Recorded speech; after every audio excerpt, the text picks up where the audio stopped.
नमस्कार मित्रांनो, माझ्या यूट्यूब चॅनलवर मी आपले सर्वांचे स्वागत करतो. मित्रांनो, तुम्ही बघू शकता की काय दिसते तुम्हाला. हे आहे बघा चंपाषष्ठीनिमित्त अखंड हरिनाम सप्ताहाची सांगता म्हणजे महापंगत. श्री संत बाळाभाऊ महाराज पितळे यांनी लावून दिलेल्या चंपाषष्ठीनिमित्त जो अखंड हरिनाम सप्ताह होतो, त्या संत बाळाभाऊ महाराजांच्या अखंड हरिनाम सप्ताहाचे 111वे वर्ष चालू आहे. 111 वर्षापासून सप्ताह चालू आहे मारखेड या नगरीमध्ये. तर इथं सांगायचं म्हणजे असं आहे की 7 दिवसाचे जे कार्यक्रम होता ते गाववाल्यांनी पूर्ण वाटून घेतलेले. म्हणजे गावामध्ये एक 7 ग्रुप बनवलेले, प्रत्येक दिवस एका ग्रुपनं घेतलेला आहे. तर 7 दिवस 7 ग्रुप झटून सेवा करतायत. आणि मेन म्हणजे विशेष म्हणजे 8व्या दिवशी ही एक महापंगत आहे. तर ही महापंगत स्पेशल काही भक्तमंडळी घेतात. आता तुम्ही बघू शकता, जसं की आता हे साल आहे 2025. तर यावर्षीची जी महापंगत आहे ही आहे बघा, श्री गजानन धोंडीबा ढाकणे यांनी घेतलेली ही महापंगत आहे. तर साधारण जर विचार केला तर ह्या महापंक्तीसाठी जर बघितला तर साधारण 1 लाखापर्यंत, 80 ते 1 लाखापर्यंत शेवटच्या नुसते महापंक्तीचा तो खर्च होतो. महापंक्तीची जोरात अशी तयारी चालू आहे. आपण बघू शकतो इथं जो शिरा करण्यासाठी रवा भाजणं चालू आहे. आणि तिकडं बघतोय तिकडं स्वयंपाक चालू आहे, पोळ्या. आणि ही महापंक्तीसाठी तर बघता आपण वरण, ही वरणाची तयारी चालू आहे. त्यानंतर इथं काही मंडळी तुम्ही बघताय कांदा चिरू राहिली, वरणाला टाकण्यासाठी कांदा बघू शकता तुम्ही. त्यानंतर आता इथं काल्याचं कीर्तन होते, बघू शकता तुम्ही. एवढा मोठा मंडप लावलेला आहे. आता इथं दुपारी म्हणजे 12 वाजता काल्याचं कीर्तन चालू होतं. त्यानंतर आपण बघू शकतो शिरा बनवण्यासाठी आणि वरण बनवण्यासाठी इथं अलीकडे जे बघितलं तुम्ही आता ते गरम पाणी, हे बघा तयार झालेली डाळ. आता गावातली जी मंडळी आहे अशा कार्यक्रमाला सगळे मंडळी सहकार्य करतात. तुम्ही बघू शकता. आता हे मिरच्या वरणाला टाकण्यासाठी मिरच्या कुटणं चालू आहे, बघू शकता तुम्ही. हे स्वयंपाकी पोळ्या बनवण्यासाठी पोळ्याची बी जोमात तयारी चालू आहे. बघा पोळ्या बी भाजणं चालू आहे, बनवणं चालू आहे.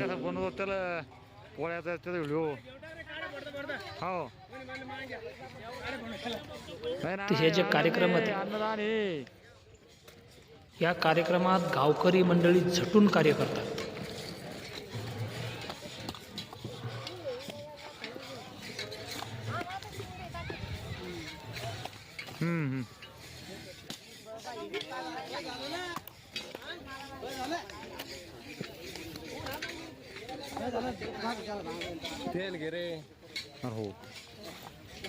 आणि एक सांगासारखं विशेष गोष्ट म्हणजे ह्या जी महापंगत होते शेवटच्या दिवशी 7व्या दिवशी, त्या महापंक्तीला जेवढे काही गावातील कर्मचारी बाहेर नोकरीला, ते सगळे ह्या कार्यक्रमाच्या शेवटच्या दिवशी हजर होतात.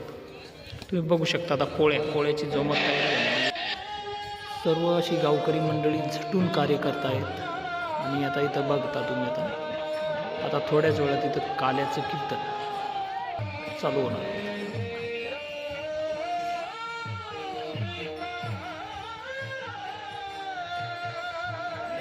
पूर्ण हे जे बघताय तुम्ही सर्व गावकरी मंडळी आहे, आपापल्या परीनं कार्य करतायत.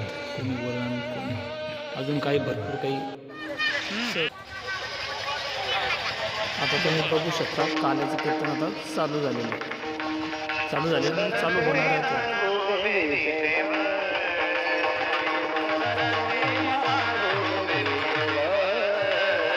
बघू शकता तुम्ही.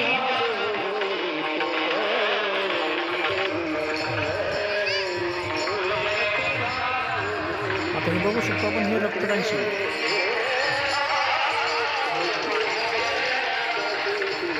अखंड हरिनाम सप्ताहामुळे रक्तदान शिबिर पण ठेवलेलं होतं.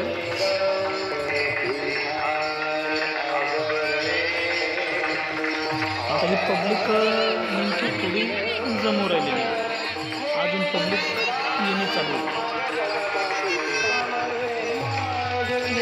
बघा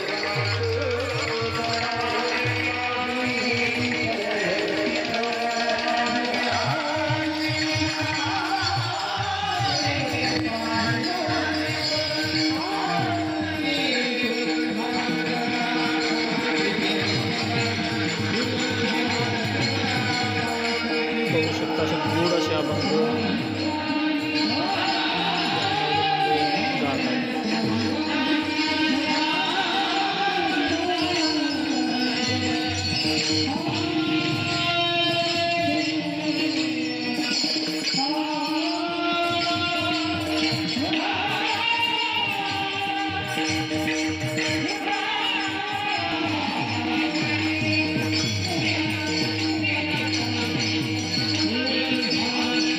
लहान थोर सर्व मंडळी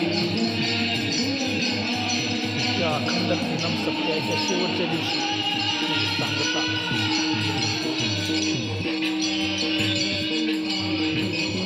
त्या दिवशी सर्व मंडळी हजर असतात.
भजन करा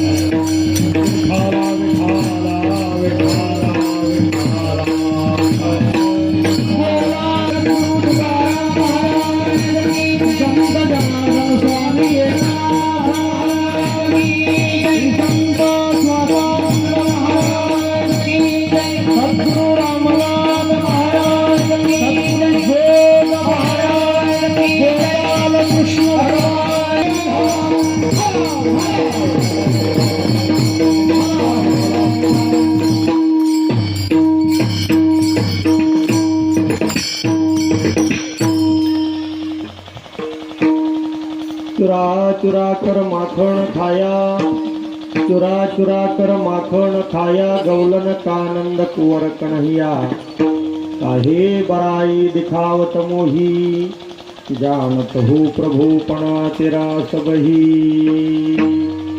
और बात सुन उखल सुगला, बांधलिया तू अपना गोपाला, जानत हो प्रभु पण तेरा सबही। पांडुरंग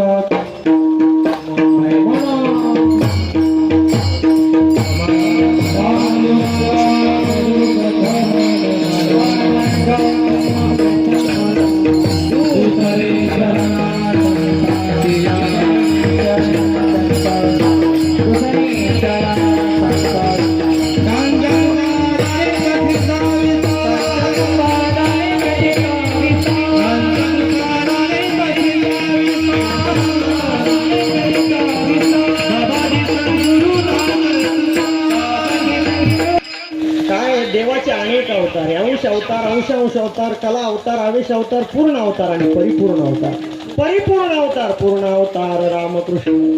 परंतु या दोघांचं जीवन जे आहे ते विरुद्ध दिशेचं आहे। रामाचं जीवन आणि कृष्णाचं जीवन बघा, राम शब्द सरळ उच्चारायला आहे, काही कठीण नाही। कृष्ण शब्द कठीण आहे, उच्चारायला सुद्धा कठीण आहे। राम प्रभूचा जन्म दुपारी 12 वाजता, कृष्ण भगवंताचा जन्म रात्री 12 वाजता। राम प्रभूचा जन्म कडकडीत उन्हाळ्यात, या बाबाचा जन्म धडधडीत पावसाळ्यात। राम प्रभूचा जन्म राजवाड्यात, श्रीकृष्णाचा जन्म कोणवाड्यात। राम प्रभू जन्माला आले तर सोन्याच्या पाळण्यात, हे लाकडाच्या पाटीत। राम प्रभू जन्माला आले एकच आई, याला 2-2 महिने। राम प्रभूचं जीवन एकदम सरळ, याचं जीवन एकदम वाकडं। रामाला 11,000 वर्ष जे राज्य केलं त्याच्यामध्ये कधीच खोटं बोलले नाही, यायना धर्मराजाला बी खोटं बोलायला लावलं। राम प्रभूची एकच पत्नी, यो जिकडे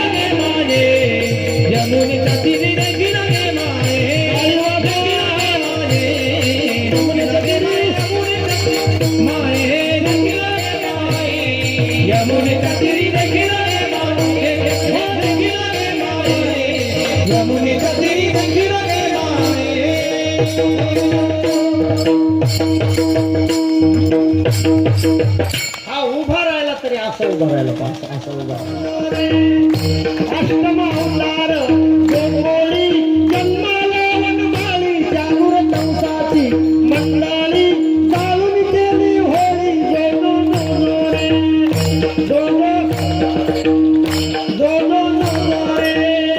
नवम बोध अवतार पुढे दिवगंधर, दशम कलंकी होणार रामा म्हणे संत।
आत्मा स्वामी सत्य तो एक परमांश नैतिकला जिमावे. बोलू नका थोडे शांत बसा समोरची सुद्धा. आपल्याला जास्त वेळ नाही आता कारण एकाच पंक्ती सारा आपला काला होणार आहे. एकटा बसली चालेल बरं का. महाराजांच्या आशीर्वादाने या ठिकाणी 1914 पासून 2025 पर्यंत अखंड माहेरखेड आणि परिसरातील टाळकरी असेल, भाविक असेल, गावकरी असतील, पंचक्रोशीतील सर्व, मी तर म्हणतो पंचक्रोशी नाही, 50 गावावरून भिक्षा आणि त्या ठिकाणी मागण्यात महाराजांच्या काळामध्ये जमा होत होती. आज लोक रुसतात की आमच्याकडे भिक्षेला तुम्ही काय येत नाही, कशामुळे येत नाही. काही तर असं म्हणतात की माहेरखेड असे आता नेटला पैसे वगैरे चांगले जमायला लागले त्याच्यामुळे यांना भिक्षेची गरज. पण हा नियम आहे सद्गुरू श्वासानंद महाराजांनी लावलेला संतांचा नियम, सद्गुरूचा नियम. हे नियम जे आहेत याच्यामध्ये साधना आपल्या मनाची इच्छा पूर्ण झाल्यानंतर हाही पंगत आम्ही एकट्याने द्यायची असा त्यांचा संकल्प आणि तो संकल्प 2023 पूर्ण झाला. कार्यक्रम आजचा आहे अन्नदाते त्यांच्या सत्काराकरता आपण 2 मिनिट खाली बसायचं आहे. या ठिकाणी गजाननराव धोंडीबा ढाकणे उभे राहा. त्यांचे सत्काराचे कपडे नारळ या जंगलात आहे, फॉरेस्टमध्ये आहे. तुम्हाला सर्व कार्यक्रम सिटीमध्ये शहरात लॉन्समध्ये भेटतात. पण हा एक अनोखा महाराष्ट्रातला कार्यक्रम आहे की या फॉरेस्टमध्ये हा कार्यक्रम सादर होतोय. महाराजांची शक्ती आहे. या पैसे द्या, पैसे त्यांना घ्या. निघून राहिलं ना.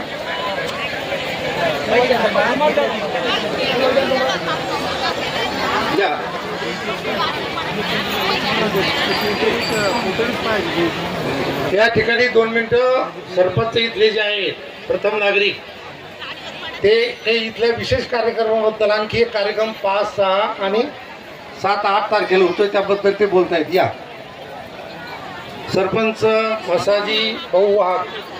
ऐका सर्वजण, ऐका, बसून ऐका.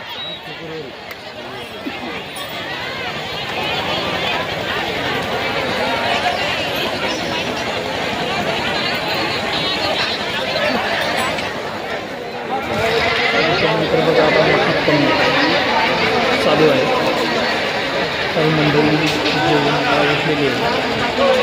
त्यानंतर दुसरी महापंगत बसते.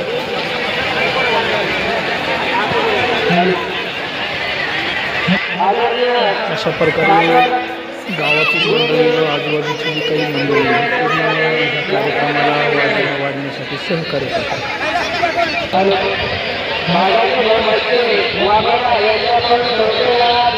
आणि कार्यक्रमासाठी काही लोक देणगी पण देतात.